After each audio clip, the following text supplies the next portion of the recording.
Hello friends नमस्कार। तो friends आज हूँ पवित्र रथ यात्रा आपको ढेर सारा शुभेच्छा शुभकामना। तो सांग मैंने आज भाया दिन में सीटा गोल्ड किनापी जाऊे आईटा क्या किणा हम कौन पर किणा हम आप भिडियो आगू रुहतु निहाती जापर ना कौन। तो सर्वप्रथम एठू बाहर वर्षा पकई पूरा कादु हो जाए जगटा आ सहित देखु आटाची आउ ब्याग पड़ जाऊ तो आटाच बैग नहीं कुआड़े जाऊँगी सहीटा भी आप भिडियो आगू आगू देखु कौन ये गंध हो गोटे वर्षा पानी जमी थी तो बर्तमान बाहर सारे चलो जीवा।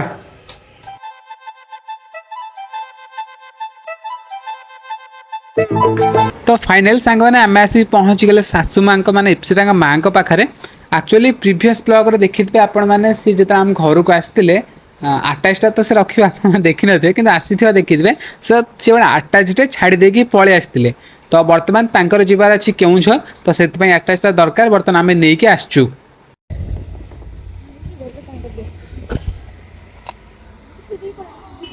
आउ सांग मैंने इप्सिता गोटे नाक फुल भांगी जाइए मुझे जाऊँगी चेंज करके आउ गोटे नाक फुल नहीं आसबि तो सहीटा से माँ को कहते तो माँ कहले मोर भी किसी जिनस किणवार अच्छी से गला केउझर नहीं जी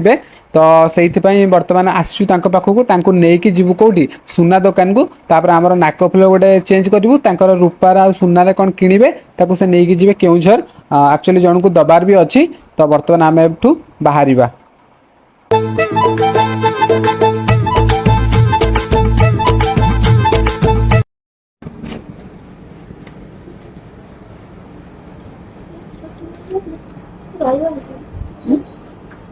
देखा एटा एटा 13 बापरे सांग मैंने एठी तो प्राइस बहुत ही हाई अच्छे एक्चुअली रूपार जो जिनसा नवा कथा नहीं गलु से किसी प्राइवेसी देखे पारनी से माँ ने नहीं केउझर जी ता सहित सुनार जो नाक फुल नबार अच्छी एठी से नाक फुल पसंद आसलानी इप्सिता खाली गोटे कान फुल देखुं जोटा कि प्राइस बहुत अच्छे तो भावुँ आउ गोटे दुकान जीव आउ गोटे दुकान नवा तो बर्तमान आउ गोटे दुकान आसी पहुँची गले तो एठू इप्सिता नाक फुल आम चेंज करके नहीं गलु आउ कड़े जाऊँ इड कड़े ये पलि आने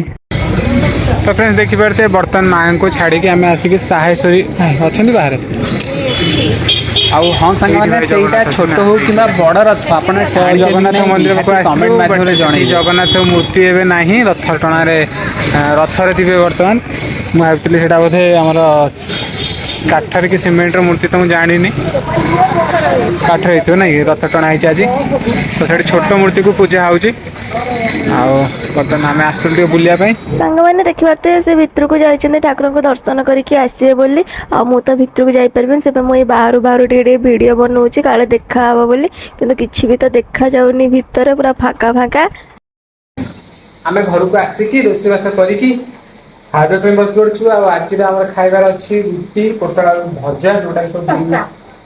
से पराटा पोटल आलू भजा जोटा कि आज आम सब बिना पियाज रसुण खाଇବା होता तो सकाल अरुआ अन्न डालमा खटा से पोटल भजा सब बिना पियाज रसुण एक्सट्रा प्रस्तुत कर सका उठी बर्तमान खाई आज ब्लॉग को एंड करूँ आई होप आज ब्लॉग आपको पसंद आस प्लीज चैनल को सब्सक्राइब करेंगे रही देखा नेक्स्ट ब्लॉग जय जगन्नाथ।